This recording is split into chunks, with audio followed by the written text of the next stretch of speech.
இப்போ நான் உங்களுக்கு ஒரு கிழக்கு பார்த்த ஒரு கடைக்கான ஒரு அம்சத்தை சொல்றேன். இது நம்ம ஒவ்வொரு திசை பார்த்த விஷயங்களுக்கு வேறுபாடு என்பது ஏற்பட வேண்டியது இருக்கு.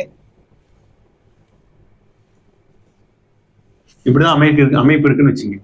இது வடக்கு, தெற்கு, கிழக்கு, மேற்கு.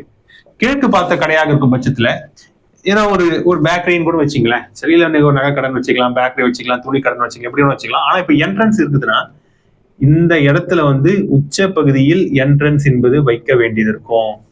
இல்ல இந்த பகுதியை மூன்றாக பிரித்து இந்த பகுதியில தவிர்த்துட்டு இந்த கார்னர் தவிர்த்து சென்டர் பாயிண்ட்ல கூட சென்டர் பகுதியில கூட பாத்தீங்கன்னா கடையோட என்ட்ரன்ஸ் வச்சுக்கலாம். ஏன்னா என்ட்ரன்ஸ் தான் அந்த கஸ்டமருடைய உள்ள வரணும்னாலே அந்த ஈர்ப்பு சக்தி என்பது அந்த கடைக்கு அந்த ஆகர்ஷ சக்தி என்பது கடைக்கு என்பது இருக்க வேண்டியது இருக்கும்.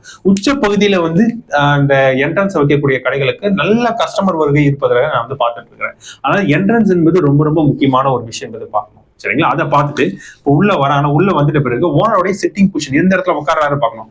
கன்னி மூலையில உட்காரலாம், தெற்கு மத்தியத்துல, மேற்கு மத்தியத்துல, அக்னி மூலையில உட்காரலாம். இப்ப கிழக்கு பார்த்த கடைகளுக்கு இந்த இடத்துல உட்காந்துக்கலாம். தாராளமா இந்த இடத்துல ஒரு டேபிள் போட்டுக்கிட்டு உட்காந்துட்டு இந்த வடக்கு பார்த்த மாரி தாராளமா அமைத்துக் கொள்ளலாம். முதல் தரமான ஒரு அமைப்பு. சரிங்களா? இதை பார்த்தாச்சு.